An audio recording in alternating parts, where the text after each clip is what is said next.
Footage grab कर लो, इनकी गांठ, अच्छा फ्री ग्रैब कर लो, इनकी गांठ छांट कर लो। मैं बीएमसी प्रेस कॉन्फ्रेंस अटेंड करके थोड़ी और ये बहुत ज़रूरी है आपके लिए।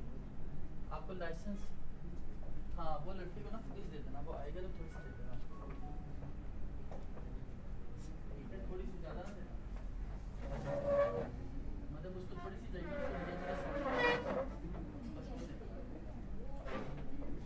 सारी भी नहीं, कुछ भी नहीं देना, सिर्फ डीएटी का शॉर्ट देना, वो भी एक सिर्फ के उसकी ई टेक्निक के वजह से। हाँ दोनों दे दो।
Then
Bismillahirrahmanirrahim. Can we take our masks off now?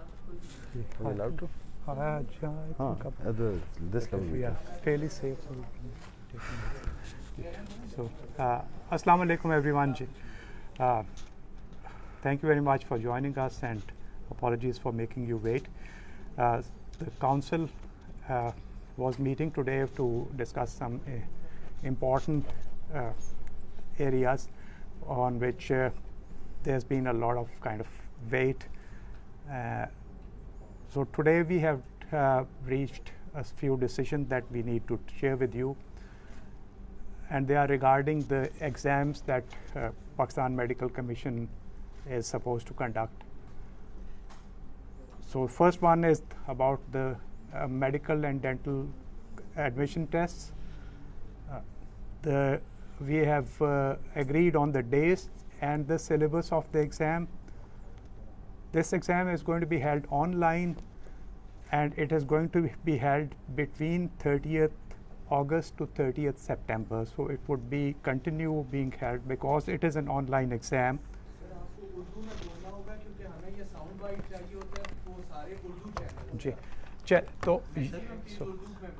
So MD CAT का इम्तहान इंशाल्लाह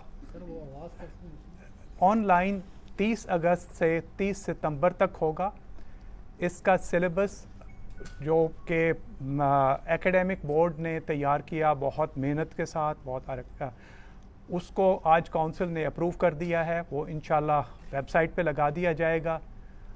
और ये क्योंकि ऑनलाइन इम्तहान है इसलिए ये इन तारीख़ों के दरमियान होगा। सो कैंडिडेट्स को उसके लिए अपनी तारीख़ जो वो चाहते हैं और वो सेंटर वो अप्लाई करेंगे और उनको वो डेट मिलेगी जिस पे वो जाके अपना इम्तहान दे सकेंगे। इसी तरह नेशनल लाइसेंसिंग एग्ज़ाम जो कि इस दफ़ा प्राइमरीली होगा फॉरेन स्टूडेंट्स के लिए, वो उसकी तारीख़ रिटन पार्ट 1 की तारीख़ 20 से 27 अगस्त तक अनाउंस की गई है। उसका भी सिलेबस जो है वो अप्रूव कर दिया है काउंसिल ने बोर्ड की रिकमेंडेशन के बाद। इंतहाई मशकूर है हम बोर्ड एकेडमिक बोर्ड के जिन्होंने बहुत मेहनत से ये तमाम बहुत डिटेल्ड सिलेबस तैयार किए और अपनी रिकमेंडेशंस दी। सो इसके बारे में अगर आपको मज़ीद पूछना है आई थिंक आप उसकी टेक्निकल इसमें दो तीन चीज़ें और एक तो examination regulations, conduct of examination regulations भी आज काउंसिल ने पास कर दी हैं। दी एग्जामिनेशन रेगुलेशंस जो हैं ये लेआउट करती हैं कि किस तरह से एग्ज़ाम्स होंगे, स्टूडेंट्स के क्या मेथडोलॉजी होगी। ये पहली बार पाकिस्तान में कम्प्लीटली कंप्यूटर बेस्ड एग्ज़ाम है और ना सिर्फ पाकिस्तान में बट इंटरनेशनली होगा। सो MD-CAT for the first time in Pakistan, ये पाकिस्तान में भी सेंटर्स में होगा और दुनिया में हर मुल्क में हो रहा होगा जहाँ से बच्चे अप्लाई हमें कर रहे हैं। NLE भी पाकिस्तान में भी हो रहा है और इंटरनेशनली भी हो रहा है। सो ये एक्सेस हर जगह दे रहे हैं। एग्जामिनेशन कॉन्डक्ट रेगुलेशंस हमने पास कर दी हैं, उसके अंदर सारी टर्म्स हैं। जैसे प्रेसिडेंट साहब ने बताया आपको, पहली बार बच्चों के पास ऑप्शन होगी और कल सुबह से रजिस्ट्रेशन जो हमारे पास कोई 60,000 बच्चा प्री रजिस्टर कर चुका है, कल सुबह से फॉर्मल रजिस्ट्रेशन ऑन हो जाएगी। वो आके अपनी सबमिट करें, फ़ीस दें, रोल नंबर इशू हो जाएंगे। इसके साथ हम उनको एक फ्री प्रैक्टिस एग्ज़ाम भी ऑनलाइन दे रहे हैं, ट्यूटोरियल भी दे रहे हैं इसके अंदर, और उसके अलावा अगर वो और एग्ज़ाम करना चाहें प्रैक्टिस एग्ज़ाम्स तो वो भी कर सकते हैं टिल द एग्ज़ाम स्टार्ट्स। उसके अलावा इनको एक और फैसिलिटी दी जा रही जो पहले कभी नहीं होती थी, शेड्यूलिंग ये खुद कर सकते हैं। सो 15 जुलाई को रजिस्ट्रेशंस बंद होंगी, उसके बाद ये आके अपनी मर्ज़ी का सेंटर सेलेक्ट कर लें। 20 शहरों में सेंटर्स बन रहे हैं पाकिस्तान के, उसमें सेंटर सेलेक्ट करके अपनी पहली 3 ऑप्शनल डेट्स भी दे सकते हैं। अब वो डेट्स अगर अवेलेबल हुई उनको मिल जाएगा। सो 30 दिन का पीरियड है, इम्तहान की विंडो है, उसमें से कोई भी डेट्स उनको चाहिए वो कर लें। अगर खुदा न खास्ता कोई बच्चा बीमार हो जाता है इम्तहान से एक दिन पहले, तो हमने ये भी फैसिलिटी अब दे दी है कि वो आके इम्तहान रीशेड्यूल करा सकता है। सो वो कह सकता है ऑनलाइन आके कि जी मैं बीमार हूँ, कल सुबह नहीं आ पाऊँगा, तो मेरा इम्तहान प्लीज़ 15 दिन के बाद शेड्यूल कर दीजिए। ये भी सहूलत दे दी, क्योंकि जब एक दिन में सिर्फ इम्तहान होता है, प्रॉब्लम ये होता है कि बहुत सारे बच्चे बीमार हो जाते हैं, कोई और प्रॉब्लम आ जाती है, इश्यूज़, फैमिली इमरजेंसीज, तो उसको भी केटर कर दिया गया। सो ये तो जहाँ तक इम्तहान का ताल्लुक। नेशनल लाइसेंसिंग एग्ज़ाम जो अभी हम लोग अगस्त में कर रहे हैं, वो बेसिकली जो रजिस्टर हमारे पास हुए हैं वो फॉरेन ग्रेजुएट्स हैं जो इंतज़ार कर रहे थे। जो पाकिस्तानी ग्रेजुएट्स हैं इस साल के, वो प्रॉबली लेंगे सेकेंड टाइम। NLE साल में मिनिमम 2 बार, प्रॉबली 4 बार होगा। तो प्रॉबली अब नेक्स्ट NLE होगा हमारा नवंबर में, दिसंबर में, तो वो पाकिस्तान के ग्रेजुएट्स वो उस वक्त दे सकते हैं, वो भी हमने कर दिया। उसके अलावा एक और मेजर स्टेप जो लिया है आज हमने admissions and conduct of programs की रेगुलेशंस भी पास कर दी। जो पिछले साल की थी एडमिशन रेगुलेशंस, वो सिर्फ इस साल की एडमिशंस के लिए थी। अब लॉन्ग टर्म एडमिशंस कर दी हैं हमने, रेगुलेशंस बना दी हैं, बहुत डिटेल्ड है। जितने इश्यूज हमें इस साल नज़र आए हैं स्पेशली प्राइवेट कॉलेजेस के साथ, उनको हमने केटर फॉर कर दिया। एडमिशंस मैंडेटरीली पाकिस्तान का हर कॉलेज के ऊपर अब रिक्वायरमेंट है 30 जून, यानी जो अभी 30 जून आ रही है, उस वक्त तक सब कॉलेजेस की एडमिशंस खुलनी ज़रूरी है। लास्ट मिनट ये जो भागदौड़ होती है वो ख़त्म। 30 जून को ये एडमिशंस खोलेंगे। आपको बता सकता हूँ आगा खान यूनिवर्सिटी ऑलरेडी खोल चुका है, NUMS is just about to open, बकिया भी सब खोलें। बच्चों के पास 6 महीने 5 महीने होंगे, इंटरव्यूज़ दें, जाके देना चाहते हैं, जो अगर कोई टेस्ट रखना चाहता है रखें, जो भी क्राइटेरिया बनाते हैं। काउंसिल ने अपने पास, कमीशन ने ये पावर रखी है कि हम हर एडमिशन को रिव्यू कर सकते हैं और उसका मेरिट स्ट्रक्चर जो भी डिक्लेयर होगा वो पब्लिकली होगा। कोई बच्चा आपका मेरिट लिस्ट से पहले एडमिट नहीं हो सकता। एक मेरिट लिस्ट निकालेगा हर कॉलेज और उसी मेरिट लिस्ट के ऊपर बच्चे अपनी एडमिशन ले सकते हैं। अगर कोई बच्चा माशाल्लाह हाई मेरिट पे आ जाता है, पैसे नहीं है प्राइवेट कॉलेज आने के लिए, उसको हमने टाइम दे दिया, वो नेशनल स्कॉलरशिप फंड जो पीएमसी का है उसको अप्लाई करके हमसे स्कॉलरशिप भी ले सकता है ताकि उसकी एडमिशन कैंसिल ना हो जाए। वो भी स्ट्रक्चर हमने उसमें डाल दिया गया है। सो ये सारी चीज़ें हमने उसको केटर कर दी। तीसरी मेजर डिसीजन जो आज काउंसिल ने किया है और वो इंशाल्लाह आई थिंक 15 दिन में लॉन्च कर देंगे, for the first time Pakistan में हर एग्जिस्टिंग डॉक्टर की बायोमेट्रिक वेरिफिकेशन मैंडेटरीली इंशाल्लाह 15 जून के बाद स्टार्ट हो जाएगी। सो हर डॉक्टर को जाके अपनी मैंडेटरी करनी है बायोमेट्रिक वेरिफिकेशन, CNIC वेरिफिकेशन, ताकि हमें पता चले कि हमारे डॉक्टर्स हैं कहाँ, किधर हैं, कौन हैं, कौन सी प्रैक्टिस कर रहे हैं, किस अस्पताल में कर रहे हैं, सारा डेटा हमारे पास आए हमारे पास, ताकि फुल एक कंप्लायंस मौजूद हो हर प्रैक्टिशनर की। वो भी हमने कर दिया। एक आखिरी चीज़, बिकॉज ये इशू प्रॉब्ली आपको 1-2 दिनों में वैसे ही आ जाएगा मीडिया में, we are tackling it right now. Post graduate जो आपके ये MS, MD और CPSP प्रोग्राम्स बहुत सारे होते हैं, अस्पतालों में होते हैं, उनमें से बहुत सारे ऐसे थे जो अभी इंस्पेक्ट होकर क्रेडिट नहीं हुए थे। लाहौर हाई कोर्ट ने एक फ़ैसला दिया है जिसमें उन्होंने कहा है कि अगर टीचिंग हॉस्पिटल अक्रेडिट नहीं होगा PMC के पास तो आप उसमें प्रोग्राम नहीं चला सकते। तो वो हमने कल सुबह मंडे से इंशाल्लाह फॉर्म ऑनलाइन कर देंगे। हर टीचिंग हॉस्पिटल पाकिस्तान में जिसने अपना कोई प्रोग्राम चलाना है, they are required to immediately submit their application और हम उसकी फिर इंस्पेक्शंस के लिए इमीडिएट शेड्यूलिंग कर देंगे ताकि वो कोई मामला प्रॉब्लम किसी को ना आए, वो प्रोसेस चलना शुरू हो जाए।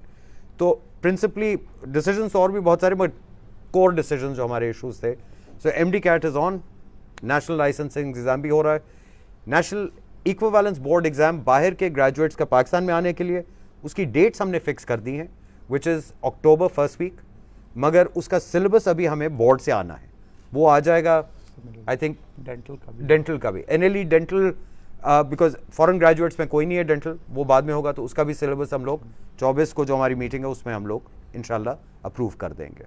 तो ये मेजर डिसीजंस हैं जो आज के जी।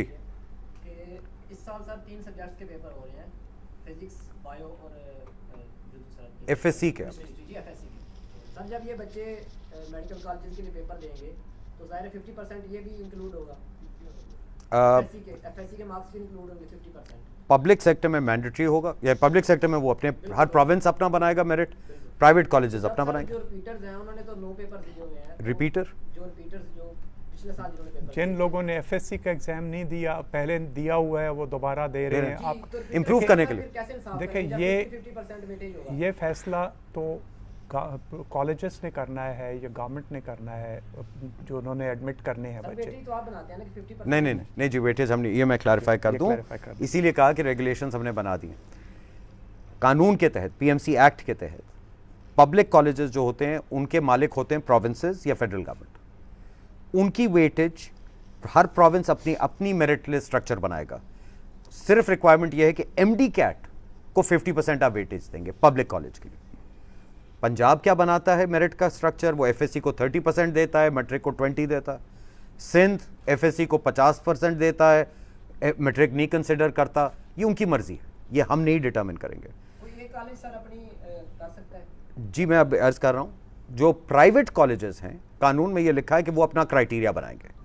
हमने जो रेगुलेशंस आज अप्रूव की हैं उसमें हमने ये लिखा है कि जो भी कॉलेज पिछली इंस्पेक्शन के तहत, लास्ट उसकी जो भी इंस्पेक्शन होगी, अगर वो A ग्रेड है यानी A ग्रेड एंड अबव, तो वो जो मर्जी अपना क्राइटेरिया बनाए। रिव्यू हम जरूर करेंगे रीजनेबलनेस के लिए, मगर क्राइटेरिया वो खुद बना ले।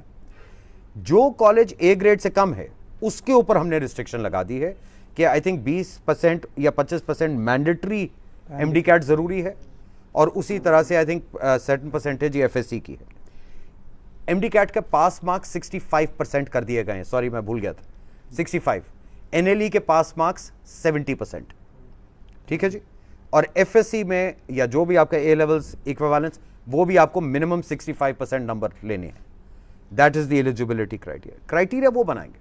सो एक प्राइवेट कॉलेज जरूर अपना क्राइटेरिया बना सकता है, हमने वेटेज नहीं उस तरह से डिटरमिन करी। पिछला साल कई मरतबा हमने देखा कि जो धरने दिए गए फॉरेन ग्रेजुएट्स की जानिब से जी, उनके कुछ मसाइल गालबन अब तक भी बाकी हैं, जिसमें जो ब्लैक लिस्ट और ग्रे लिस्ट कॉलेजेस थे इंटरनेशनली, वो एक तो कहाँ तक उनका इशू पहुँचा, दूसरा जो बलूचिस्तान और फाटा के स्टूडेंट्स साल भर एहतजाज करते रहे मुख्तलिफ मौके पे कि उनका कहना था कि उनको जो प्रॉपर सीट्स एलोकेशन है वो नहीं हो पाई। और तीसरा सवाल सर कि जो MD कैट का अब आपने जिक्र किया, तो MD कैट के लास्ट ईयर नताइज के बाद बहुत सारा शोर शराबा हुआ, आपने भी मुतादिद मरतबा प्रेस कॉन्फ्रेंसेस की, तो अब की बार जो नताइज हैं उनको प्रॉपरली क्लियर रखने के लिए और उनमें कोई परेशानी ना आए, उसके लिए क्या कुछ स्पेशली आप लोग रिव्यू कर रहे हैं इस सारे प्रोसेस को? आपके तीसरे सवाल का जवाब पहले। जी जी ठीक है। MD कैट का प्रेजेंट साहब ने अभी आपको बताया ना, MD कैट का सिलेबस एकेडमिक बोर्ड ने बनाया। आज चेयरमैन एकेडमिक बोर्ड को हमने काउंसिल में मधु किया था, उन्होंने हमें पूरी ब्रीफिंग दी। उनकी जो कमिटी थी एक काउंसिल उनके बोर्ड की जिसने सिलेबस बनाया, आई थिंक 44 मीटिंग्स उन्होंने की हैं और बोर्ड ने कोई 15 मीटिंग्स उसके ऊपर की। तो इन लोगों ने बेतहाशा काम करके, उसके अलावा जो उन्होंने हमें बताया है कि हर सूबे के उनके प्रोविंशियल सिलेबसेस को बुलवाया, IBCC, बल्कि पहली बार A लेवल के भी सिलेबस को सामने कंसिडर किया गया है। उसके बाद उन्होंने उसमें से सिलेबस निकाला है। एक चीज़ मैं आपको क्लियर कर दूं, क्योंकि ये पिछले साल भी यही कन्फ्यूजन खड़ी हुई थी, हम FSC का इम्तिहान नहीं ले रहे ना, कानून मुझे कहता है कि मैं कॉमन सिलेबस निकालूं। ये एक एंट्री टेस्ट है असेसमेंट का। मैं आपको ये भी अर्ज करता जाऊं, बिकॉज अभी खुल जाएगा सिलेबस, आपको पता चल जाएगा। इस साल MD कैट में बायोलॉजी, केमिस्ट्री, फिजिक्स, इंग्लिश और एक नई चीज़ ऐड हो गई है, वो है लॉजिकल रीजनिंग। ये 5 मुख्तलिफ कैटेगरीज के सवालात आएंगे। ये हमारा असेसमेंट इम्तिहान है। हमने ये असेस करना है कि एक बच्चा उस काबिलियत का है कि वो आके मेडिकल स्कूल, वो भी 5 साल, हैंडल कर सकता है कि नहीं। इसका कोई ताल्लुक नहीं है FSC वगैरह से। We have to do this. Syllabuses हम ज़रूर इस्तेमाल करते हैं जो हायर सेकेंडरी एजुकेशन के, उसी में से निकालते हैं। आज उन्होंने कुछ चीज़ें हमें बताई हैं, हम खुद भी थोड़े हैरान परेशान थे वो जब उन्होंने असेस किए हैं कुछ प्रोविंसेस के, मैं नाम नहीं लूँगा, सिलेबसेस। एक प्रोविंस ने अपनी बायोलॉजी के सब्जेक्ट्स में से मेल रिप्रोडक्टिव सिस्टम पढ़ा रहे हैं, फीमेल नहीं पढ़ा रहे हैं, निकाल दिया। ठीक है जी। उसी तरह से एनाटॉमी में कुछ चीज़ें डाल दी, कुछ नहीं डाली। तो ये देखिए, हम इस मुझे एक बच्चा जो मेडिकल स्कूल में लाना है, आई नीड टू नो कि उस बच्चे ने वो मिनिमम रिक्वायरमेंट्स बेसिक साइंसेज की पढ़ी हैं जिसके ऊपर वो आके हैंडल कर पाए और पहले साल फेल ना हो जाए। अब अगर एक बोर्ड या एक सूबा कहता है कि मैंने बायोलॉजी सिर्फ प्लांट पढ़ानी है, आई कांट हेल्प इट। अगर किसी ने मेडिकल स्कूल आना है, उनको हमारे सिलेबस को देखना है, उसकी तैयारी करनी है। So that is why. और लॉजिकल रीजनिंग इसलिए डालिए क्योंकि हम ये भी असेस करना चाहते हैं कि बच्चों की कॉमन सेंस रीजनिंग कैपेबिलिटीज़ क्या हैं, प्योर मैथमेटिक्स को देखते हुए। लॉजिक इज मैथमेटिक्स, तो वो भी डाल दिया। सो ये तो आपके तीसरे सवाल का जवाब है। और इस बार आई डोंट थिंक आपको कोई प्रॉब्लम उसमें नज़र आएगी। It's our syllabus, it's ours. हमें किसी प्रोविंस के ऊपर रिलाई नहीं करना होता। उसके बाद आपका सवाल था फॉरेन स्टूडेंट्स। फॉरेन स्टूडेंट्स का मैंने अभी अर्ज किया, उनका बेसिक मसला ये था कि उनके पाथवेज हैं। हमने यूनिवर्सिटीज़ असेस की थी, कॉलेजेस असेस की थी। प्रेसिडेंट साहब हेडेड दैट टीम। देखिए, कुछ कॉलेजेस को हमने लिस्ट A में ले आए कि ये हम रिकग्नाइज करते हैं, उनकी लाइसेंसिंग हो गई। जो B और C है उसके ऊपर एक पाथवे है जिसमें उसको नेशनल लाइसेंसिंग एग्जाम देना है। वो अब अगस्त में आपको आज अनाउंस कर दिया, 20 अगस्त से वो लाइसेंसिंग एग्जाम शुरू हो जाएगा। अल्हम्दुलिल्लाह रजिस्टर करिए, आके इम्तिहान दीजिए, इंशाल्लाह पास करें, आपको लाइसेंस मिल जाएगा। पहला सवाल आपका HEC था शायद, वो HEC की स्कॉलरशिप है, फाटा बलूचिस्तान नहीं होता, HEC की स्कॉलरशिप प्रोग्राम है। देखिए, उससे मेरा कोई ताल्लुक नहीं, ना PMC के से कभी ताल्लुक था। ये कन्फ्यूजन क्रिएट की गई थी। HEC का प्रोग्राम है। HEC ने कुछ सीटें उनको चाहिए थी, पब्लिक कॉलेजेस में सीटें चाहिए थी ताकि वो अपने स्कॉलरशिप के जो सिलेक्ट करें बच्चे वहाँ पे उनको भेज सकें। वो सीटें उनको हर प्रोविंस से लेनी थी, हर प्रोविंस के पास जाना था जिनके पब्लिक कॉलेजेस थे, जो मालिक हैं, और उनसे कहना था मुझे सीटें एलोकेट कर दें, क्योंकि उन सीटों का खर्चा प्रोविंस उठाता है। सब्सिडाइज सीट होती है ना, वो तो आपको पता है पब्लिक कॉलेज की जो फीस है वो तो 20-30 हज़ार रुपये कुछ बनती है। तो उनको कॉलेज से लेनी, वो प्रोविंस से लेनी थी, इन्होंने नहीं ली थी, HEC ने मांगी नहीं थी। लास्ट मिनट पे कोशिश की, प्रॉब्लम आई, प्रोविंसेस ने कर ली है, सीटें दे चुके थे पहले, प्रोविंसेस हमारे पास आए, सब हमारे पास है, हमने कहा हम कर देते। हमने प्रोविंसेस ने जो अपने पब्लिक कॉलेजेस असेस करवाए हमसे, उनको असेस करके हमने सीटें एनहांस कर दी, ठीक है। अब प्रोविंसेस ने हमसे जितनी सीटें मांगी हमने उनको असेस करके दे दी। वो HEC ने बच्चे नॉमिनेट भी कर दिए हैं, तो आई थिंक वो मसला तो हल हो चुका है। और जी कोई सवाल? सर ये पिछले साल भी सर हमने देखा था कि जो वेटेज का मिसाइल थे, इस साल भी वेटेज के मिसाइल में समझ आ रहे हैं। आपने जैसे कहा कि कानून के तहत मिनिमम 50% वेटेज जो आपकी तरफ से public college, minimum public college minimum 50% जी। वो जो आप सवादीद आपकी बढ़ाई भी जा सकती है। तो सर इसकी वजह से जो A लेवल वाले स्टूडेंट्स हैं जो MD कैट में जिनके स्कोर 190s में होते हैं या 180s में होते हैं, उनको सर मौका नहीं मिलता है। दुनिया की अच्छी यूनिवर्सिटीज में उनको एक्सेप्टेंस रेट आप देखें तो बड़ा अच्छा है। When they come to Pakistan, they cannot get into a very good reputed medical college. Now what is the मैं आपको देखिए एक फिगर, आप लोग फिगर से भागते हैं, हम लोग फिगर्स पे काम करते हैं। इस वक्त A2 का इम्तहान हो रहा, अभी आई थिंक गवर्नमेंट ने अलाउ किया A2 का इम्तहान। 21,000 बच्चे हैं पूरे पाकिस्तान में जो A2 का इम्तहान दे रहे थे। लेस देन 10,000 आर साइंस, ठीक है जी। पिछले साल मेरे पास जो बच्चों ने MD कैट दिया उसमें से 6,000 थे अप्रॉक्सीमेटली जो A लेवल स्टूडेंट थे। 1,20,000 थे जो FSC थे, ठीक है जी। तो एक पहली बात तो ये समझ लीजिए कि 5% से कम, दैट इज द नंबर। मगर दो चीजें कर रहे हैं, इवन दो 5% से कम है, हम वो हैं तो हमारे ही बच्चे ना, किसी को हम लोग डिस्क्रिमिनेट नहीं करना चाह रहे। आपको मैंने अर्ज किया पहली बार बोर्ड ने A लेवल के भी सिलेबस को कंसिडर किया है जब उन्होंने उसको इक्वेट किया है, तो that is been taken care of. का मसला है? अब आ जाए पब्लिक कॉलेज, मैं फिर अर्ज किया मेरे पास पावर नहीं है, सूबा फैसला करता है। अगर सूबों की ये मर्जी है, वो कहते हैं कि IBCC का इक्विवेलेंस इस्तेमाल होगा, तो वो उनकी मर्जी है, मेरी नहीं। मैं कुछ नहीं कर सकता, मेरे पास कानूनी कोई पावर अथॉरिटी नहीं है। MD कैट की वेटेज बढ़ाने की तो सवाल ही है ना। नहीं वो है, भी कानून नहीं में, है। वो भी कानून में 50% फिक्स्ड है, मैं उसको 51 नहीं कर सकता। मिनिमम लिखा हुआ है। नहीं सर, कानून में सूबे की पावर है 50%। अपना क्राइटेरिया बनाने की। हाँ, सूबा कर सकता है, सूबा डिसाइड कर ले 60% दे दो, वो उनकी मर्जी है, मेरी नहीं। प्राइवेट कॉलेजेस की हद तक हमने जो अभी रेगुलेशंस बनाई हैं उसके अंदर हमने उनको कहा है आप अपना क्राइटेरिया बता दीजिए। ज़रूर प्राइवेट कॉलेज आके एक क्राइटेरिया बना सकता है जहां वो अपनी इक्विवेलेंस कर सकते हैं A लेवल और FSC की। और आपके बाय द वे जितने बड़े यूनिवर्सिटीज़ कॉलेजेस हैं पाकिस्तान में वो करते हैं प्राइवेट सेक्टर में। लम्स हो गया, IBA हो गया, आगा खान हो गया। आपको पता है ये IBCC का सर्टिफिकेट तो नहीं लेते, they do their own equivalence. So but जो भी करेंगे इक्विवेलेंस ला के हमें दिखानी पड़ेगी, रिव्यू करवानी पड़ेगी। अच्छा सर ये बता दीजिए जी। कि आपने डॉक्टर्स की बायोमेट्रिक वेरिफिकेशन बिल्कुल। के हवाले से बात की, इसको मज़ीद एलाबोरेट कर दें, क्या होगा, क्या फ़ायदा होगा और क्या कुछ जो दफातर आने के हवाले से दफ्तर आने की कोई नहीं दफ्तर नहीं आएंगे। क्या ओवरऑल उसमें क्या मकसद क्या है करना? 2.5 लाख से ज़्यादा डॉक्टर मेरे पास मेरे रिकॉर्ड्स में रजिस्टर्ड हैं। बहुत सारों की मेरे पास CNIC का रिकॉर्ड नहीं था।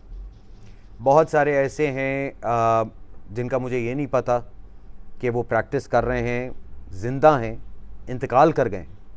क्योंकि देखिए एक ख्याल रखिए, और ये अनफॉर्चुनेटली सबको पता है, PMC से पहले कोई डेटा रखा नहीं जाता था, कोई डेटा मेंटेन तक नहीं किया जाता था। ये मैं दावे से कह रहा हूँ, आज पाकिस्तान के किसी सूबे के पास ये रिकॉर्ड नहीं है कि उनके सूबे में कितने डॉक्टर इस वक्त मौजूद हैं या कहाँ मौजूद हैं, क्योंकि ये आज तक रिकॉर्ड रखा ही नहीं गया है। ये हमारा काम था, रेगुलेटर का काम है, लाइसेंसिंग रेगुलेटर का काम है। तो अब हम कर रहे हैं। बायोमेट्रिक से मुझे ये पता चल जाएगा कि डॉक्टर साहब हैं, और पहला बायोमेट्रिक हम तकी साहब ही का करवा देंगे, ठीक है ना। ये मुझे फिर पता चलेगा, और ये जब आएंगे ऑनलाइन इनको आके डिजिटल ID क्रिएट करनी है। मैं कहूँ को 20,000 कर चुके हैं bye the way already. Digital ID create करेंगे, अपना नाम देंगे, करंट एड्रेस देंगे, CNIC देंगे, मुझे ये बताएंगे कि वो कहाँ काम कर रहे हैं, किस शहर में रह रहे हैं, ठीक है जी। उसके बाद उनको एक नंबर जाएगा, उस नंबर को लेके वो किसी भी डेजिग्नेटेड सेंटर में जाके करवा लें बायोमेट्रिक, या अस्पतालों में हम लोग प्रोवाइड करेंगे कायोस्क्स, वहाँ पे करवा लें। और अगर कोई डॉक्टर साहब घर पे बुलवाना चाहते हैं, हम वहाँ पे भी सर्विस दे देंगे। सर कितना टाइम पीरियड आप दे रहे हैं कि इसके दौरान वो कर ले, वरना आप लाइसेंस कैंसिल कर सकते 45 से हैं? 45 दिन। उसके बाद क्या? License suspend. अच्छा सर, PMDC होता था या आप PMC आया जो ये रूटीन की रजिस्ट्रेशन प्रोसेसेस होते हैं जो डिग्री कंप्लीट करने के बाद MBBS या BD प्रोफेशनल लाइसेंस आप लोगों से जो लाइसेंसेस ले रहे हो उसमें कई मरतबा PMDC से लेके अब तक डिले बहुत ज़्यादा आ रहा है। आप आज की बात करिए। आज इस वक्त का आप यही पूछना चाह रहे हो आप क्या हालात अब On- सब और इस वक्त जो आपके स्ट्रेट फॉरवर्ड जो आप लाइसेंस का केस आता है उसमें जनरली 24 घंटे के अंदर अंदर उसको हो जाता है, क्योंकि ऑनलाइन कर रहे होते हैं।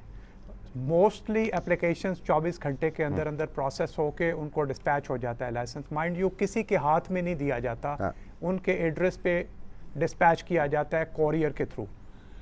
कुछ ऐसे केसेस होते हैं जैसे कि जहाँ पे कि हमें कुछ वेरिफिकेशंस कराना होती हैं, वहाँ पे वो टाइम जो वेरिफिकेशन का है, जैसे फॉरेन क्वालिफिकेशंस हैं उनकी वेरिफिकेशन का जो टाइम है वो है।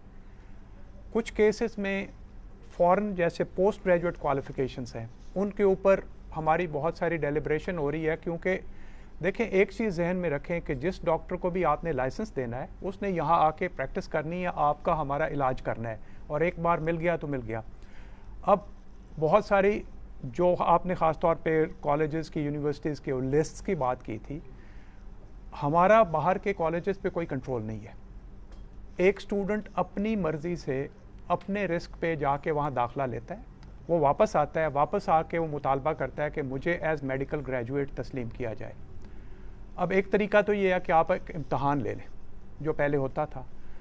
अब उस इम्तहान के नतीजे में भी हमें उसके बावजूद भी हम ये तो नहीं कर सकते कि किसी को कहें कि आप कॉलेज भी दाखिल ना हो, आप घर बैठे तैयारी करके इम्तहान दे दें। सो आपको ये सर्टन करना है कि जहाँ से वो पढ़ के आया है क्या वो एक वैलिड कॉलेज है, जिसके लिए बाकायदा एक क्राइटेरिया बना दिए गए जिसमें कहा गया कि वो कॉलेज जो कि उस मुल्क से जहाँ का रेगुलेटर को दुनिया के बड़े रेगुलेटर तस्लीम करते हैं, उनकी बाकायदा प्रॉपर तरीके से उन इंस्टीट्यूशंस की इंस्पेक्शंस वगैरह करके कर रहे हैं, उनको एक डिफरेंट कैटेगरी में डाला गया। जो उसमें नहीं आते थे उन स्टैंडर्ड पे पूरे आते थे, और कोशिश की गई कि जो अच्छे कॉलेज से आए उसके लिए वापसी पे रास्ता सीधा किया जाए। सेकंड पोस्ट ग्रेजुएट क्वालिफ़िकेशन है, वहाँ पे भी हमें ये सारे हम पाथवेज बना रहे हैं कि जिन मुल्कों की ट्रेनिंग के बारे में हमें यकीन दहानी है वहाँ के स्पेशलिस्ट को हम सीधा ला के एज स्पेशलिस्ट एक्सेप्ट कर लें और इस हिसाब से कैटेगरी करें, क्योंकि एक बार जब वो यहाँ आ जाएगा तो वो एज स्पेशलिस्ट आपको ट्रीट कर रहा होगा। जो ऐसे केसेस होते हैं जहाँ पे के वेरिफिकेशंस की चाहिए होती हैं या दोबारा असेसमेंट डिग्री की चाहिए होती है, वहाँ कुछ टाइम लगता है और वो हमें कानून 3 महीने का टाइम देता है। जो CT प्लस या दीगर सर्टिफिकेशंस हैं जो आपसे मुतल्लिका लेनी होती हैं मुख्तलिफ स्टूडेंट्स को या डॉक्टर्स को, क्या उसके लिए भी आप यही 2 दिन का ही टाइम जी पीरियड? देखिए, प्रोसेस सारे ऑनलाइन हो गए हैं। अच्छा, आप अप्लाई करते हैं, अब इस वक्त आपकी कोई आप कितने अरसे में मिल जाता है वापस? जी वही बात कर रहा हूँ कि अगर आप इस वक्त अपना रिन्यूअल लाइसेंस कर रहे हैं और आपके सारे डॉक्यूमेंट इन ऑर्डर हैं तो आपको सेम डे मिल जाएगा, आपका सेम डे डिस्पैच हो जाएगा, प्रोसेस हो जाएगा, अगले दिन तक सुबह डिस्पैच हो जाएगा। इसी तरह के जो इन कैटेगरीज़ के जो लाइसेंसेस हैं जहाँ पे कि अगर एक बच्चा जिसके के कॉलेज के रिज़ल्ट आ चुके हैं, अब उसको प्रोविजनल लाइसेंस लेना है, यूनिवर्सिटी ने उसका रिज़ल्ट अपलोड कर दिया, कॉलेज ने अपलोड कर दिया हमारे पास वेबसाइट पे, हमारे डेटाबेस में आ गया, वो बच्चा अप्लाई करेगा, उसको प्रोविजनल उसी तरह हो गया, क्योंकि एक 5 मिनट का प्रोसेस है। आपके सामने स्क्रीन पे उसकी एप्लीकेशन आती है, उसको चेक करते हैं। अभी कुछ प्रॉब्लम बाज़ औक़ात ये हो रही है कि अभी बच्चे ऑनलाइन जो अप्लाई कर रहे हैं उसमें बाज़ औक़ात उस प्रोसेस में गलतियाँ करते हैं, जिस केस में उनके पास ऑब्जेक्शन वापस जाती है, उनको क्लियर करना पड़ता है। लेकिन उस केस में भी उसी वक्त उसको SMS चला जाता है, ईमेल चली जाती है कि आप ये ऑब्जेक्शन रिमूव करें।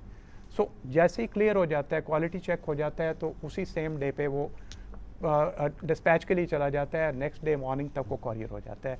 सो हम बहुत सारे टेस्ट कर चुके हैं जो लोगों ये ने भी कहा जी अभी हमें नेक्स्ट डे मिल गया। स्पीड अप कर जाएगा जी।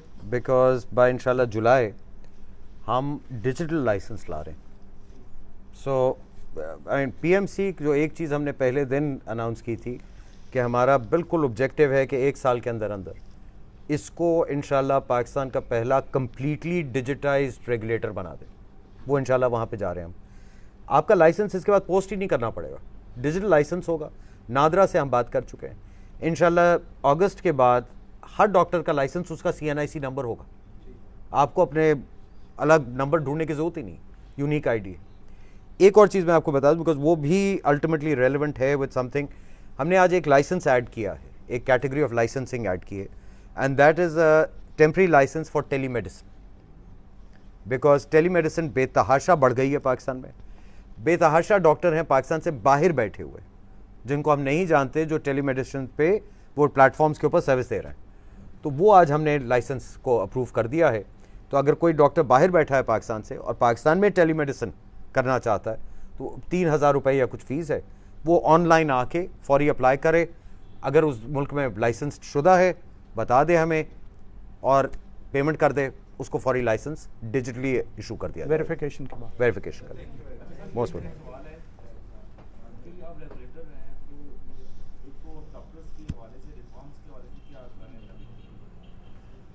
डॉक्टर्स के रिफॉर्म का क्या मतलब? अच्छा, इसमें थोड़ा सा हाँ, हम कोड ऑफ एथिक्स को बता दें कि हम रिव्यू कर रहे हैं।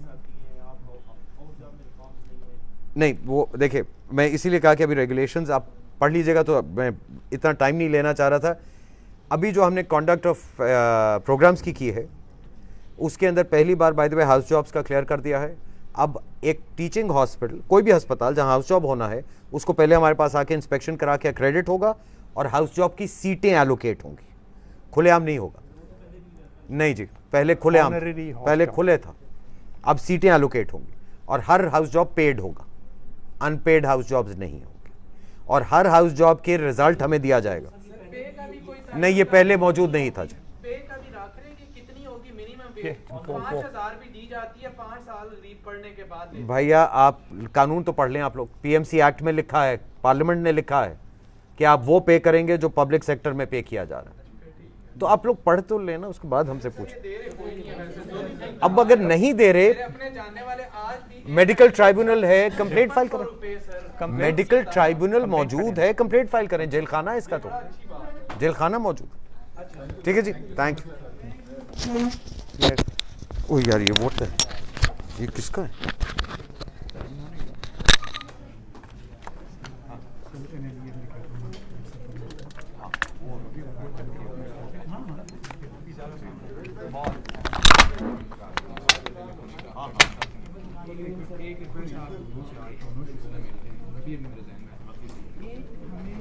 ये गलती अगर आप लोग अक्सर करेंगे तो फायदा और नुकसान ही होगा।